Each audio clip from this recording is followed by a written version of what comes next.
Digam-me vocês, os que querem estar debaixo da lei, acaso vocês não ouvem a lei? Pois está escrito que Abraão teve 2 filhos, um da escrava e outro da livre. O filho da escrava nasceu de modo natural, mas o filho da livre nasceu mediante a promessa. Isso é usado aqui como ilustração. Estas mulheres representam 2 alianças. Uma aliança procede do Monte Sinai e gera filhos para a escravidão. Esta é Agar. Agar representa o Monte Sinai na Arábia e corresponde à atual cidade de Jerusalém, que está escravizada com seus filhos. Mas a Jerusalém do alto é livre e é a nossa mãe. Pois está escrito: regozije-se, ó estéril, você que nunca teve um filho, grite de alegria, você que nunca esteve em trabalho de parto, porque mais são os filhos da mulher abandonada do que as daquela que tem marido. Vocês, irmãos, são filhos da promessa, como Isaque. Pode passar. Naquele tempo, o filho nascido de modo natural perseguiu o filho nascido segundo o Espírito. O mesmo acontece agora. Mas o que diz a Escritura? Mande embora a escrava e o seu filho, porque o filho da escrava jamais será herdeiro com o filho da livre. Portanto, irmãos, não somos filhos da escrava, mas da livre. Eu vou explicar rapidamente, depois nós vamos ler aqui, tá? O tema dessa ministração de hoje existem os 2 modos de se relacionar com Deus. E é porque falar nessa Bíblia aqui, fala especificamente assim, existem 2 modos de se relacionar com Deus. E esse texto deixa claro. Eu vou explicar para aqueles que não conhecem a história. Aqui, Paulo, ele está falando para um povo que morava na Galácia, por isso que o nome do livro é Gálatas. E ele está falando sobre a época de Abraão, e usando a história de Abraão como uma ilustração para aquele dia que eles estavam vivendo. E Abraão, ele recebeu uma promessa de Deus: eu te darei um filho. Só que Abraão tinha 75 anos, quando ele recebeu essa promessa. E ele, além de ter um filho, ele fala assim: eu farei pai de multidões. Você terá milhões e milhares de filhos. Só que Abraão, naquela época era normal o homem ter uma esposa e ter concubinas, ter servas dessa esposa. E aí o que acontece na história de Abraão? O filho começa a demorar para vir. Demora para vir. E aí, a mulher de Abraão, que era Sara, ela tem uma ideia. E ela fala o seguinte: Abraão, por que você não toma minha serva Agar e você tem relações com ela, ela te dará um filho e esse filho será seu herdeiro? Só que Deus não tinha dito para ele fazer, ele disse: eu te darei um filho. Era uma promessa. Só que Abraão tomou a ideia de Sara e falou: é uma boa ideia. E teve relações sexuais com a serva, teve um filho que era Ismael. E nessa história, o que Paulo está falando? Existem os filhos da escrava, que era Agar, e existem os filhos da mulher livre, que era Sara. E ele começa a usar uma ilustração, ele está dizendo assim: vocês podem ser escravos ou vocês podem ser livres. Ok? Então eu contei essa história para ficar claro, talvez na cabeça de alguns que não conhecem a história. Agora eu vou ler nessa Bíblia aqui, de uma maneira bem devagar, para você poder acompanhar. É uma linguagem mais atual do que a de hoje. Então, eu quero que você preste atenção, porque tem algumas palavras que o autor aqui ele usa, que deixa muito mais simples para nós nos dias de hoje. Eu vou ler. E vocês que são vidrados na lei, já deram pelo menos uma olhada no que ela diz? Abraão teve 2 filhos, um da escrava e outro da livre. O filho da escrava nasceu por iniciativa humana. O filho da livre nasceu pela promessa de Deus. A ilustração é clara. As 2 histórias mostram 2 modos de se relacionar com Deus. A primeira fala do Monte Sinai, na Arábia, representa o que acontece em Jerusalém. Uma vida escrava que produz escravos como descendentes. É o caminho de Agar. A segunda fala da Jerusalém invisível. Uma Jerusalém livre, nossa mãe, é o caminho de Sara. Lembre-se do que Isaías escreveu. Alegre-se, ó estéril, você que nunca teve filho. Exulte e cante, você que nunca sofreu as dores de parto. Porque esses são mais os filhos da abandonada do que os filhos da mulher casada. Não está claro, meus queridos, que como Isaac vocês são filhos da promessa? Nos tempos passados, Ismael, filho nascido por iniciativa humana, perseguiu Isaac, o filho da promessa, pelo Espírito. Não é o que vemos agora a perseguição promovida pelos hereges de Jerusalém. Segue o modelo antigo. Há um texto nas Escrituras que nos diz o que fazer. Expulse a escrava e seu filho, pois o filho escravo não será herdeiro com o filho livre. Não somos filhos da escravidão, mas sim da liberdade que vem do Espírito. O que quer dizer tudo isso? É um ponto muito importante. Nós aprendemos a nos relacionar com Deus como os filhos da escrava. E eu vou explicar aqui por quê. Ele está falando, ó, Agar representava o Monte Sinai. O que é o Monte Sinai? Eu não sei se você assistiu a série de Moisés, lá na Record. Eu não sei se você leu Êxodo. Mas provavelmente você já ouviu a história de Moisés, que chegou um momento que ele foi para o Monte Sinai e ficou 40 dias e 40 noites no Monte Sinai, onde o povo não sabia o que tinha acontecido com ele. E lá ele recebeu a lei, que a gente conhece como os 10 mandamentos. Mas a lei é 613 mandamentos. E ele recebeu a lei lá. Então o que ele está falando? A escravidão é a lei. Ele está dizendo, a Agar representa o Monte Sinai. Mas, Abner, por que a lei é a escravidão? Porque antes o povo, antes de vir Cristo, que aí você vai entender o que é ser livre.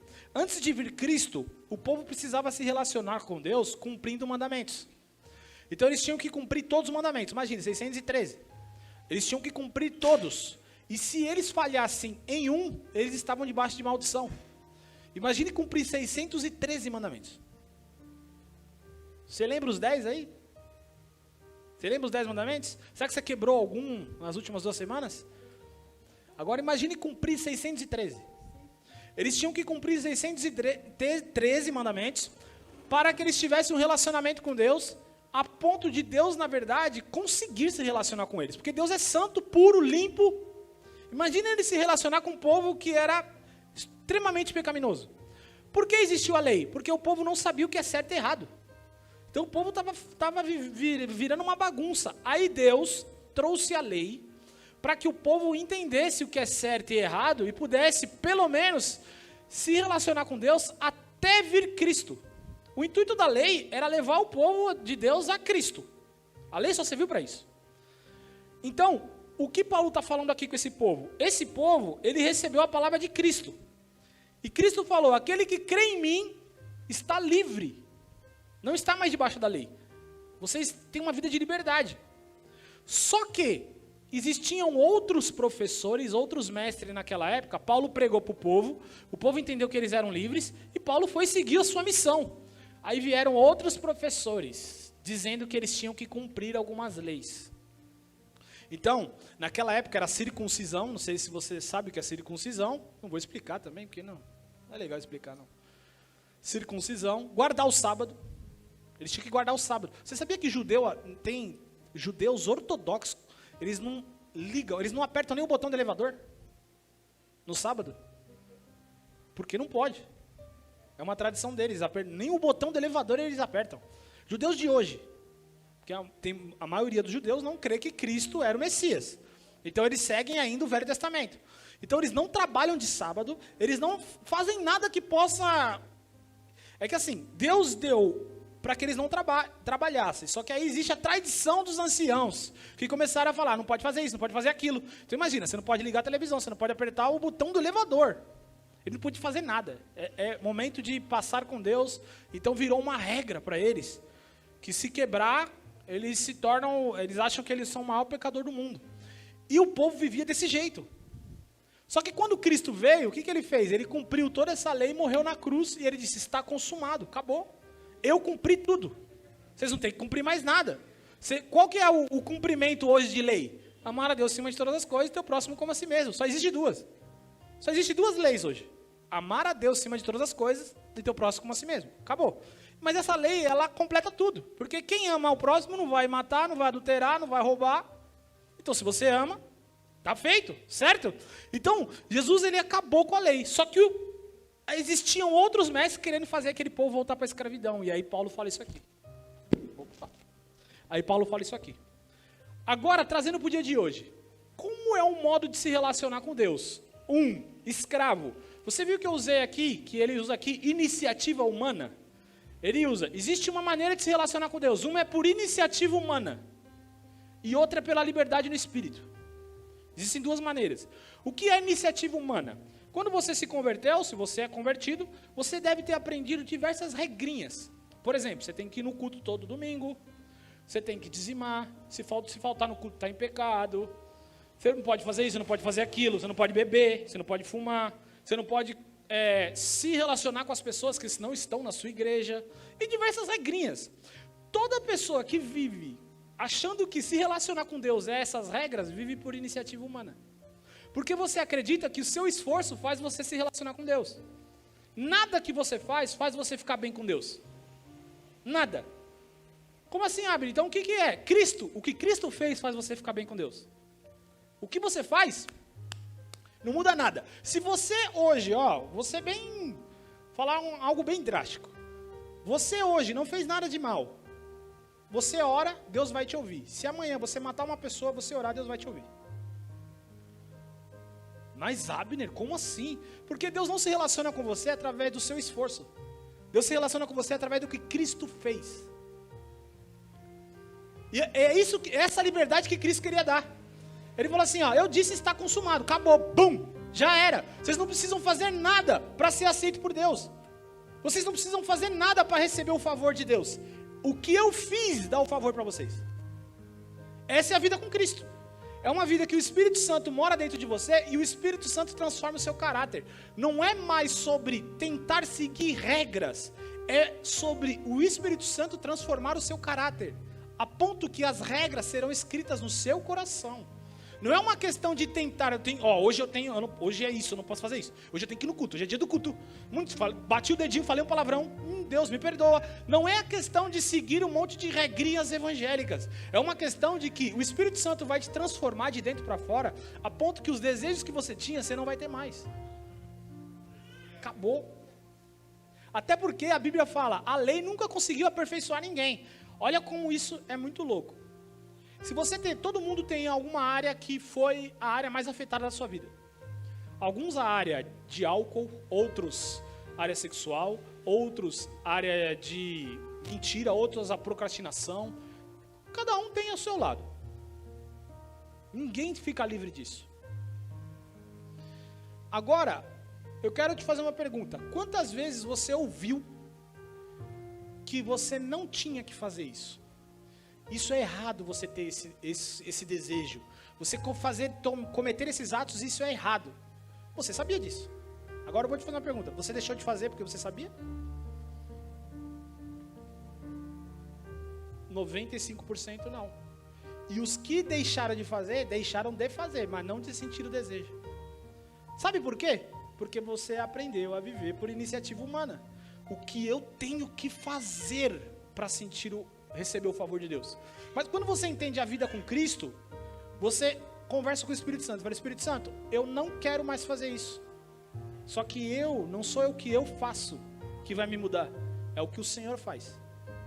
Você coloca nas mãos do Espírito Santo e o Espírito Santo transforma o seu caráter. E você vai deixar de fazer. Quando você pensar, você deixou. E há uma coisa, você vai deixar de fazer as coisas que você não quer fazer e você vai começar a fazer as coisas que você sempre quis e nunca conseguiu. Porque o Espírito Santo te transforma de dentro para fora. Não é tentar fazer, é deixar Ele fazer. E Paulo estava trabalhando esse ponto com esse povo aqui. Ele falou assim, vocês estão voltando. Ou seja, eu ensinei vocês isso daí. É o Espírito Santo dentro de vocês que vai mudar a vida de vocês. Aí vieram outros mestres e falaram, você tem que guardar o sábado, você tem que dizimar, você tem que circuncidar, você tem que fazer isso, senão você não é aceito por Deus. Ele fala assim, como vocês são insensatos?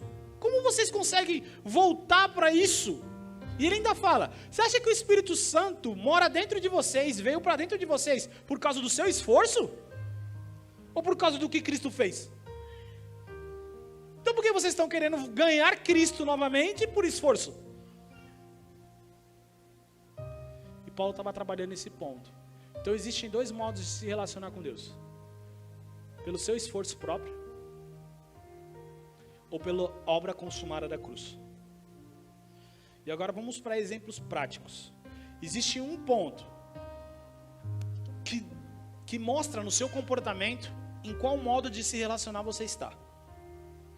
Por exemplo, se você se sente bem com Deus quando você faz coisas que você aprendeu que Deus gosta, aí você se sente bem, você ainda está no modo de se relacionar com Deus da escravidão. Então, por exemplo, hoje eu li a Bíblia e hoje eu orei. Então hoje eu estou bem com Deus. Se você pensa dessa forma, você ainda é escravo. Porque você acredita que o seu esforço faz você ficar bem com Deus. Só que existe um outro que passa, que aperta muito mais, que é o que você não faz. Então, por exemplo, hoje eu passei a semana inteira no orei, mano. Não separei 30 minutos para orar e ler a Bíblia. Aí você sente vergonha de orar. Mano, como que eu vou chegar para Deus agora e pedir algo? Você ainda está vivendo uma vida de escravidão. Porque você acredita que é o teu esforço que faz Deus te ouvir. Então, já que você não se esforçou tanto, Deus não vai me ouvir. Então aí você vive uma vida escrava. Medo de Deus. Medo do que Deus pensa de você. E aí vem medos e medos e medos e medos e medos. Só que quando Cristo disse na cruz, está consumado, Ele quis dizer, está totalmente acabado. Não sei se vocês se lembram, que algumas pessoas usam até esse versículo para falar que ainda tem que cumprir lei. E Cristo falou assim, ó, eu não vim destruir a lei, eu vim cumpri-la.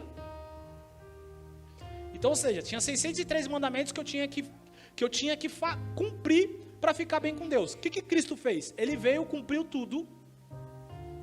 E aí quando ele morreu, ele disse, está consumado, eu cumpri tudo. Acabou. Agora, quando Deus olha para você, Ele vê a identidade de Cristo. Por exemplo, Deus olha para mim, Ele não olha nada do meu passado para se relacionar comigo. Ele olha Cristo. Quando Cristo morreu na cruz, e Ele disse, está consumado, acabou. Deus escolheu esquecer. Ele olha para Cristo. Simples. Bum, olhou para Cristo, Ele se relaciona com você. Por isso que muitas pessoas, você não entende às vezes, algumas pessoas que não oram tanto quanto você, não leem a Bíblia tanto quanto você, e tem uma vida abençoada. É porque ela acredita naquilo que Cristo fez. Simples. A obra consumada da cruz, ela trouxe direito para a minha vida de tudo. É que nós achamos que Cristo morreu só pelos seus pecados. Não, Cristo morreu pelos meus pecados, o resto é comigo. Essa vida é absurda, é cansativa. Cristo morreu pelos meus pecados, o resto é comigo. Eu já ouvi pessoas falarem em cima de altares, e tudo, acho que até eu já devo ter falado isso. Pessoas falam assim, ó, Cristo morreu pelos seus pecados. Se você quer prosperar, vai trabalhar. Ou seja, Cristo morreu pelos seus pecados, não pela sua prosperidade. O resto é com você. Cristo morreu pelos seus pecados. Os seus vícios é com você. Você tem que fazer alguma coisa. Você tem que ir para os alcoólicos anônimos. Você tem que procurar uma casa de recuperação. Agora pensa comigo. Que se isso fosse verdade, que sacrifício fraco que seria de Cristo?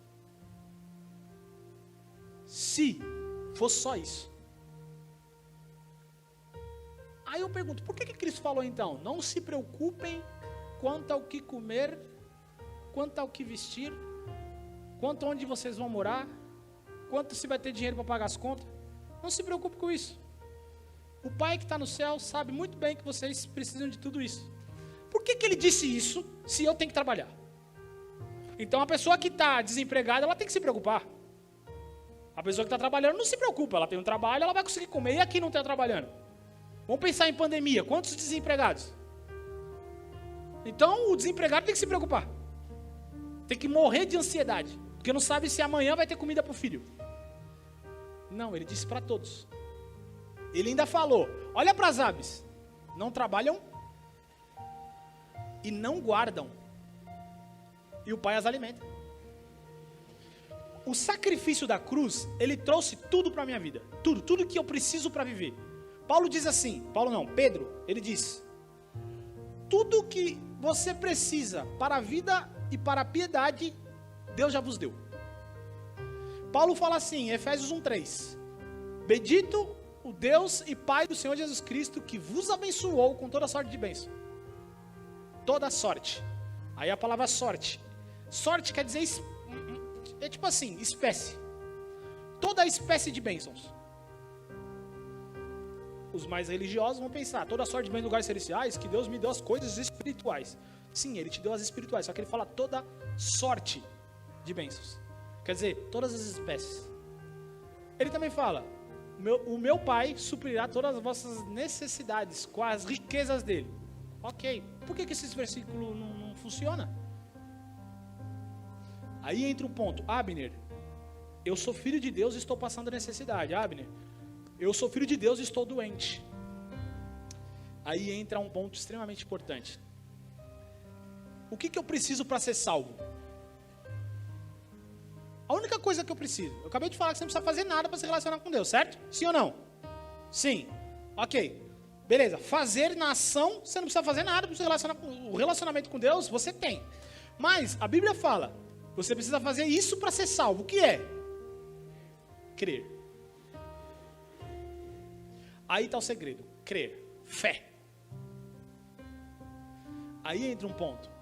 Muitos de nós aprendemos a crer que somos salvos, mas não que Cristo já nos deu todas as bênçãos espirituais financeiras. Nós aprendemos que somos salvos, mas não que Cristo nos curou. Essa parte é com a gente. E aí Deus, Ele é educado. E Deus colocou uma lei. Tudo que você crer, acontecerá. Seja para o lado bom, seja para o lado ruim. Aí isso sim não é com Deus. Isso é com o que eu escolho crer. Eu escolho crer, alguns escolhem crer que a pobreza, Deus ama a pobreza. Quanto mais pobre eu sou, mais feliz Deus fica comigo, porque eu estou passando necessidade na terra para entrar no céu e ter os meus galardões. Muitos acreditam nisso. Você vai viver isso, que é o que você acredita. Entende?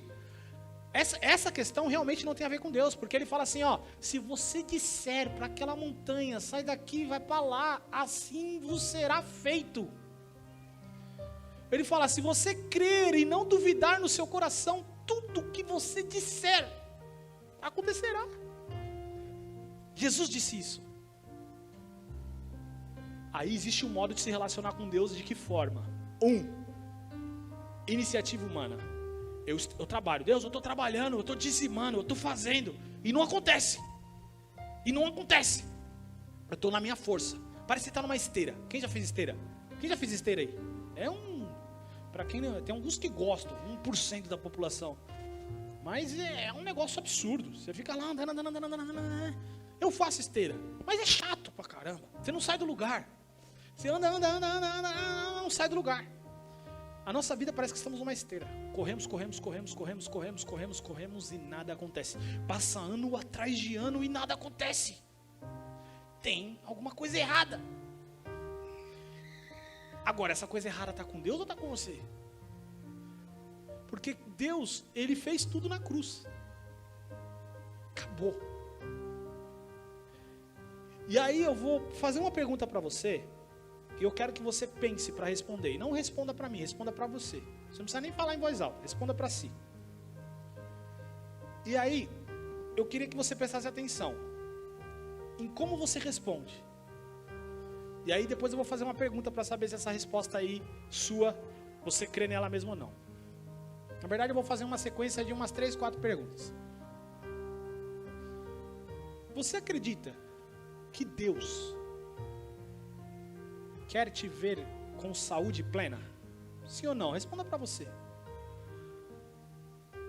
Você acredita que Deus quer te ver prosperando financeiramente?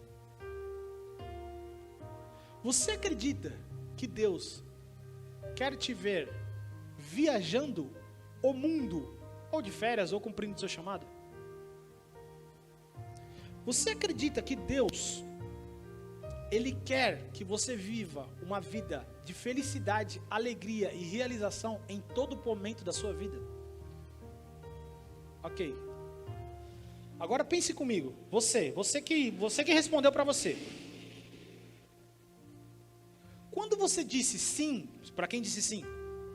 Por exemplo, você acredita que Deus quer te ver prosperando financeiramente. Se você disse sim, esse sim tinha fé?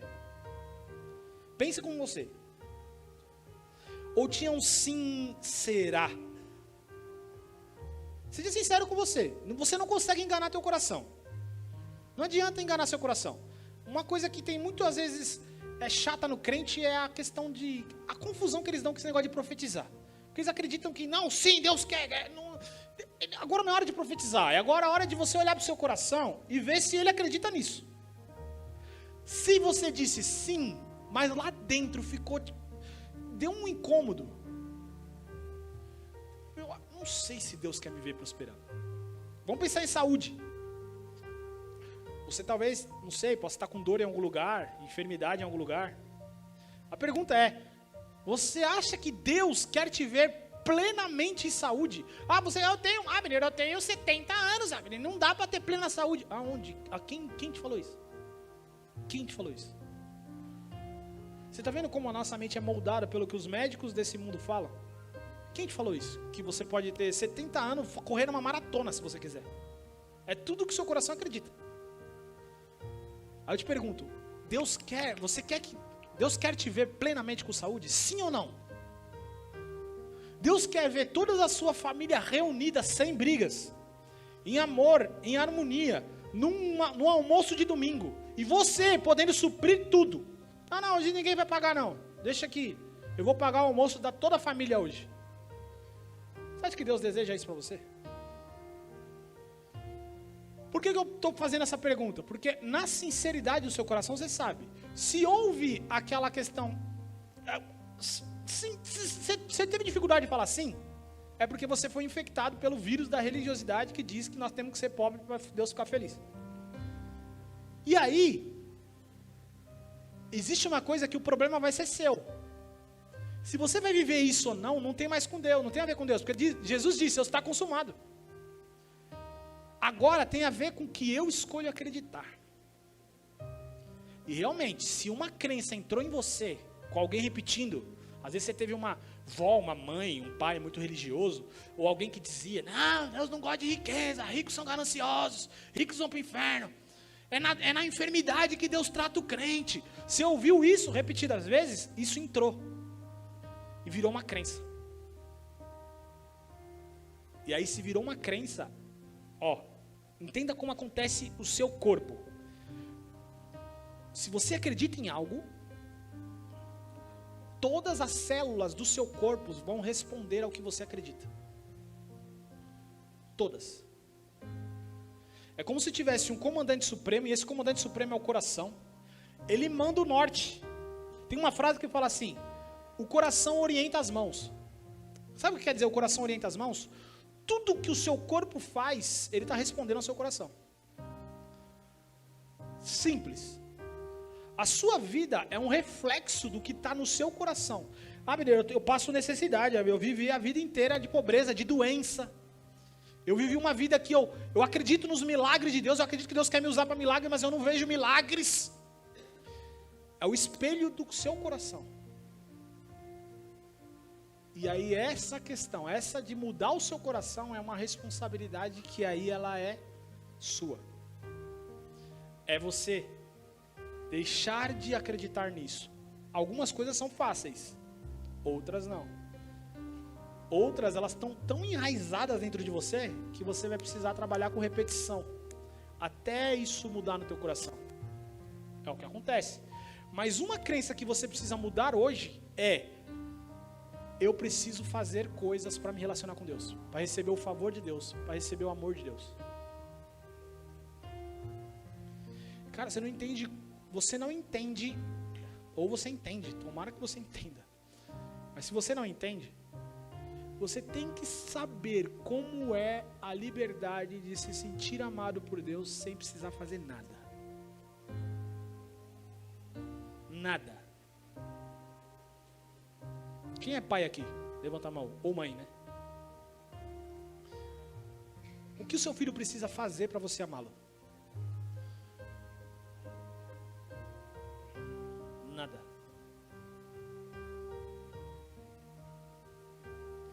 Você não precisa fazer nada para você ser amado por Deus. Incondicionalmente quer dizer sem condição nenhuma. Ou seja, você não precisa fazer nada, meu filho. Eu te amo, porque você é meu filho. Eu te criei, eu te fiz. E o que envolve o amor? O amor de Deus, ele é completo. Se você quiser, a partir de 2022, você vai ter uma reviravolta na sua vida. Se você quiser. O que é esse querer, Abner? É escolher esses dois modos de se relacionar. Você chegar para Deus e falar: Deus, toda vez que você se ver fazendo algo para receber uma aprovação de Deus, você precisa recusar essa ação. Por exemplo, você trabalhou, não foi para o culto nem quinta nem domingo, se sentindo mal com isso. Aí você tem que ver o que é se sentir mal. Eu me senti mal porque eu queria estar com meus irmãos, tudo bem, se sentir mal, ok.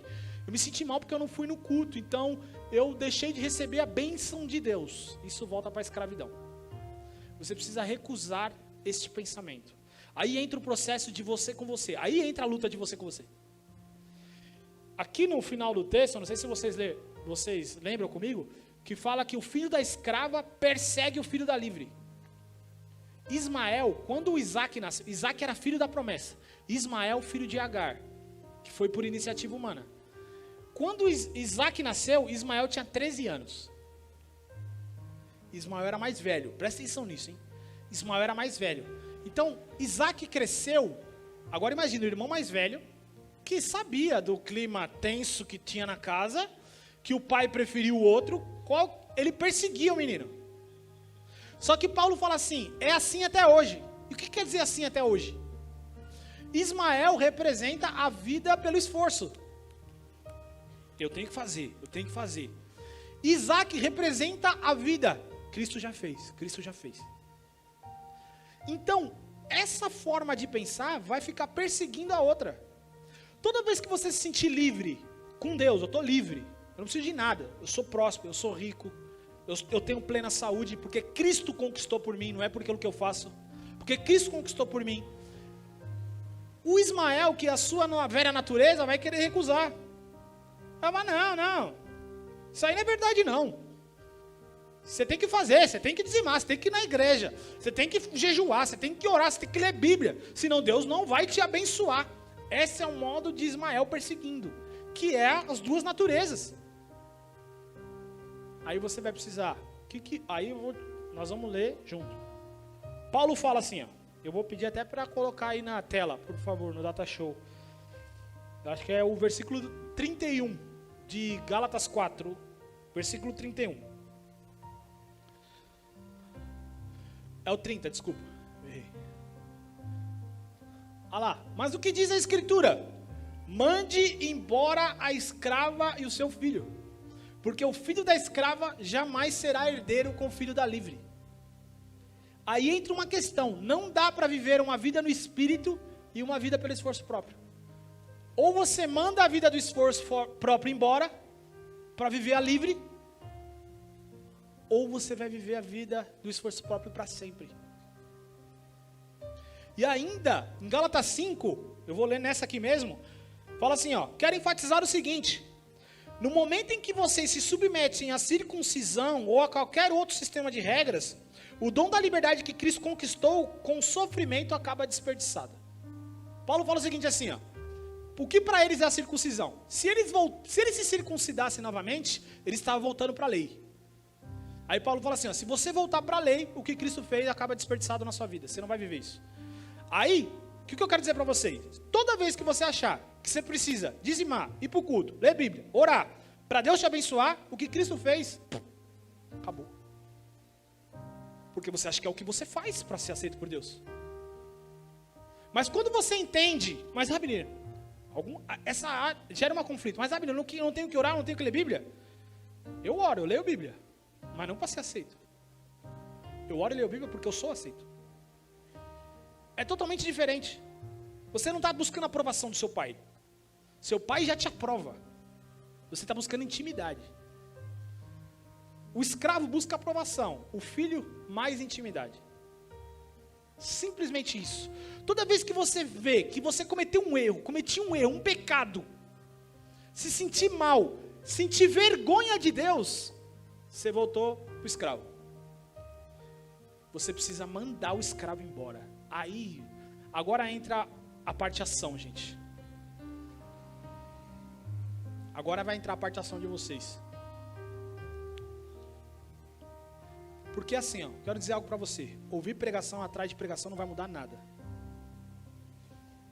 Nem ler a Bíblia todo dia vai mudar nada, viu? É o que você medita no coração e pratica que muda.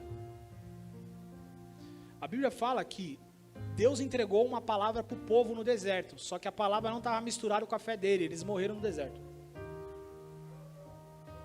O que eu quero que você guarde de hoje? A vida de esforço que você vive não vai fazer com que você seja mais aceito por Deus, seja mais isso ou aquilo. Ela é uma vida de esforço sua. É lei. Eu preciso fazer. Eu não posso deixar de fazer. Se eu cometi um erro, eu cometi um pecado hoje, amanhã eu vou orar 2 horas mais. Como assim? Esforço. Está vendo que você está buscando aprovação? Você está querendo dobrar o que você cometeu de erro. Entende uma coisa, o que Cristo fez, o que eu vou falar agora é importante. O que Cristo fez, Ele perdoou seus pecados passados, presentes e futuros. Vou repetir. Cristo perdoou seus pecados passados, presentes e futuros. Você acha que Deus não sabe o pecado que você vai cometer daqui uma semana? Ele já sabe. E Ele te escolheu do mesmo jeito. Então não tem nada que você faça amanhã que faz você se sentir menos digno diante de Deus. E não tem nada que você vai fazer amanhã que faça com que você se torne mais digno diante de Deus. Só existe uma ação, o que Cristo fez. E aí, a sua vida é baseada na obra que Cristo fez. Aí entra a fase. Agora eu quero que você repita comigo. A minha vida é baseada no que Cristo fez. Exemplos na vida. Alguém chega para você e fala assim, cara, você não vai vencer. Você veio de família pobre, seus pais são ignorantes, não estudaram. Você não vai vencer. Qual que é a resposta que você tem que dar no seu coração? A minha vida é baseada no que Cristo fez. Meus pais podem ter estudado, não ter estudado, a minha vida não é baseada em quem é meus pais, quem são meus pais. A minha vida é baseada no que Cristo fez. Essa doença aí é genética, viu? Trouxe do seu pai, o seu avô tinha, seu pai tinha, você também vai ter. Não. A minha vida é baseada no que Cristo fez. A Bíblia diz que eu sou nova criatura, ou seja, a minha genética agora é a mesma de Cristo. Não tem nada a ver com meus pais. Mas você tem que entender que essa limitação, essa dificuldade de aprender, essas coisas são para outras pessoas, as pessoas que tiveram oportunidade, não são para nós. A minha vida é baseada no que Cristo fez. E Cristo fala o seguinte: tudo que você disser e crer no coração, sem duvidar, será feito. Agora eu quero perguntar, quem quer colocar isso em prática essa semana? Quem quer colocar em prática essa semana? Nós vamos entrar na prática. Sem prática nada muda. Nós vamos entrar na prática. Você vai construir para você agora. Algumas pessoas falam que é mantra, né? Mas é uma frase baseada no que Cristo fez. Pensa a área da sua vida agora que está mais complicado. Pensa a área da sua vida que essa área aqui me incomoda. Pensa nela. Ok. Qual você acha que é a crença que você tem sobre essa área? Por exemplo, vou dar um exemplo prático. Vou dar um exemplo que a minha área é a área da saúde, por exemplo. Eu sempre estou doente. Vou dar um exemplo. Eu vou pensar, qual que é a minha crença sobre isso? A minha crença do Abner é que é normal ficar doente. Porque eu vivi a minha família inteira sempre está doente, então é genético e é normal. Eu quero que você tente pesquisar a crença do seu coração sobre essa área aí. A gente não vai ter tempo para ir muito adiante, mas algumas crenças já estão bem na superfície aí. Se a sua é financeira, você está sempre falido, pensa, o que você acredita sobre você e o dinheiro? Você trabalha e não vê o dinheiro. O que você pensa sobre você e o dinheiro? Ah, Benir, eu prego, eu faço isso, mas eu não vejo milagre, as pessoas não mudam. O que você acredita sobre você e o seu chamado? Tenta trazer. Se você conseguiu trazer, alguém conseguiu trazer? Ficou claro assim, bem rápido? Teve alguém? Levanta a mão se tem alguém. Teve alguém? Legal. Eu queria que você compartilhe. Um de vocês dois pode compartilhar com a gente a frase, a crença em uma frase que veio na sua cabeça. Não precisa nem falar a área. Só fala a crença que veio. O que você acredita?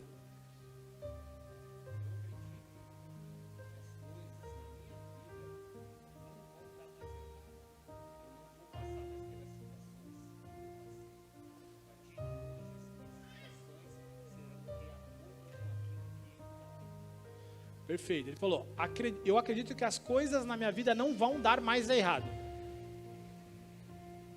É uma boa crença, mas ela ainda está recheada de um toque de medo. Como eu sei disso? Porque você não falou, a partir de hoje a minha vida vai dar certo. Você falou, a partir da minha vida não vai dar mais errado. Você está vendo que a imagem na sua cabeça, no seu coração, ainda é ela dando errado. Você tá apagando, ele está fazendo o seguinte, ele está fazendo assim, ó.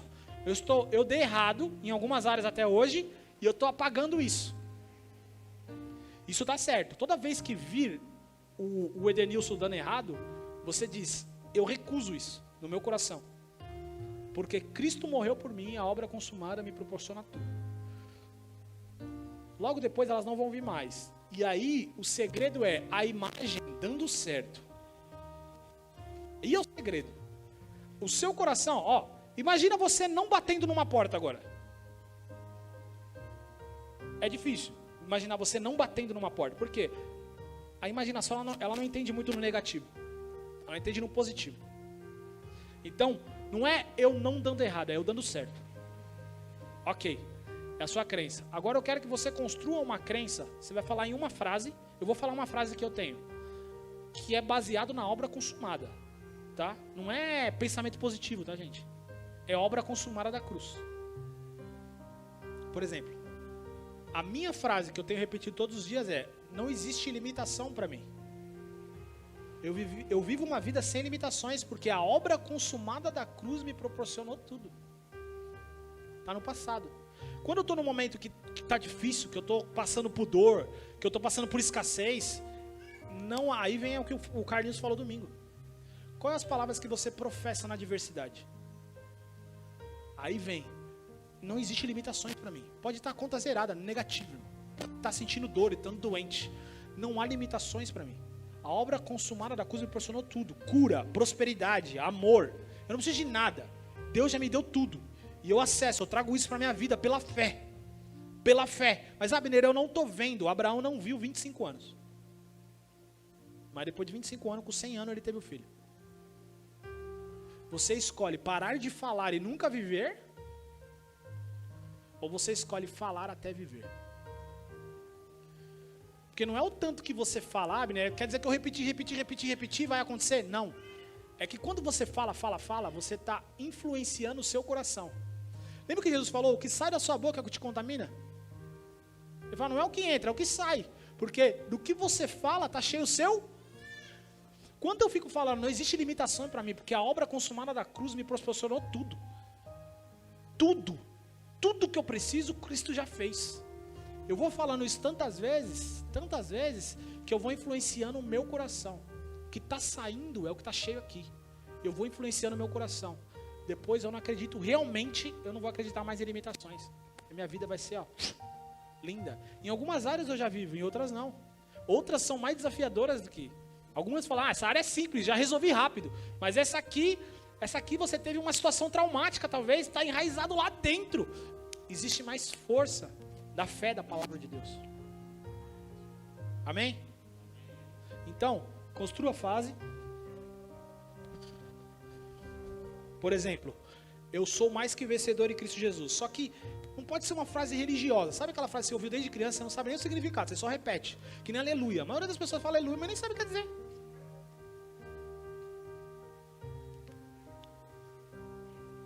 Você precisa saber o que significa. Tem que ter sentido para você, entende? Pouco importa o que os outros vão pensar. Tem que ter sentido para você. O que você está vivendo? É escassez financeira? É você não tem dinheiro para nada, está cheio de dívida? Então assim, em Cristo Jesus, eu sou rico e não me falta nada. Porque meu Pai me provê abundantemente. Tem sentido para você? Se não tiver, muda as palavras. Mas o que tem sentido para você? Ah, eu estou doente, Abel. Em Cristo Jesus, Ele levou todas as minhas enfermidades. Então, a cada dia que passa, o meu corpo se torna mais saudável. Você tem que acordar falando isso. Quando a dor estiver forte, você continua falando isso. Eu passei uma situação esses dias que eu cheguei a ponto de entrar um pouquinho de desespero e querer chorar de desespero. Sabe quando você quer chorar de desespero? E aí a única frase que eu repetia: eu continuo confiando em ti. Chorando de, sabe quando você está... E aí, quando você está assim, ó, você quer negar tudo. Essa porcaria não funciona nada, a Bíblia não funciona nada. E eu só falava: eu continuo confiando em ti. Eu não vou olhar para as circunstâncias. Eu continuo confiando em ti. Eu continuo confiando em ti. Aí a sua velha natureza: ah, mas você fez isso, você fez aquilo. Eu mando embora o filho da escrava. Eu sou livre, eu continuo confiando em ti. Tu já fez e eu acesso no nome de Jesus. Eu viverei, eu vivo a vida plena de Cristo na terra. Isso tem que se tornar algo seu. Não tem como eu construir para você essa frase, tem que ser sua. Então o seu desafio é: se você não construiu, construa. Se você já construiu, o que vocês vão fazer essa semana? Você vai repetir essa frase para você no máximo de vezes que você conseguir. Principalmente no momento mais difícil. Se é financeiro, quando o credor ligar para você. Se é enfermidade, quando começar a doer. Você vai repetir: eu acredito no que Cristo fez. Ele já me curou. Dor, você é uma mentira. Eu recuso você em nome de Jesus. Eu estou curado em nome de Jesus. Todas as suas células às vezes vão querer negar isso. Mas você vai repetindo. Aí você vai ver o resultado que isso vai fazer na sua vida. Porque você não é pensamento positivo, é o que a Bíblia diz. O que você disser e crer no seu coração, assim você será feito. E aí tem uma frase que até eu vi esses dias no story do Carlinhos, que é uma frase, eu não lembro de quem é, mas é uma frase, duas frases maravilhosas. Uma é: o povo de Deus pode ter tudo o que ele disser, mas infelizmente ele tem o que diz. É isso? Por exemplo, você pode ter tudo o que você disser, mas você diz o que você tem. Você pode ter vida de saúde, mas você está dizendo da dor que está no seu pé. Tudo que você disser, você vai ter. E outra é: a palavra de Deus tem tanto poder na boca dele como na sua. Simples assim. E se a gente pudesse parar para pensar um pouco, eu ia mostrar para você como na sua vida já aconteceu coisas que você mesmo disse. Se você parar para refletir, quantas coisas que você disse e hoje você está vivendo. Pode ser positivo ou negativo, você está vivendo.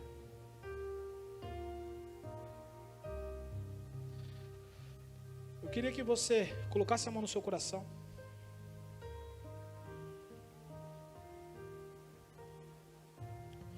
E a mão no coração não seja um símbolozinho apenas. Eu queria que você entendesse, não dá tempo da gente falar, mas a ciência tem descoberto o poder do coração. Nós pensamos com o coração. Por isso que a Bíblia fala, Jesus falou assim: é do coração que vem os homicídios, é que vem as coisas ruins ou as coisas boas. Quando você coloca a mão no seu coração, você está colocando no centro da sua vida. E agora você vai entrar na vida livre do Espírito, que é o Espírito agindo em você. E você vai orar do seu jeito, mas você vai falar simplesmente assim: Espírito Santo, eu não vou fazer a obra, eu quero que você faça. E fala para ele o que você quer. O que você quer que mude? Quais os desejos você quer deixar de ter? Qual a vida que você quer viver? E você sabe, Espírito Santo, eu ainda não acredito nisso. É muito claro para mim que eu não acredito nisso, mas eu quero acreditar. E eu peço que o Senhor, Espírito Santo, faça essa mudança no meu coração. Eu entrego a minha vida e o meu coração nas suas mãos, para que o Senhor me ensine a como ter um coração diante de Ti, um coração correto. Vamos orar.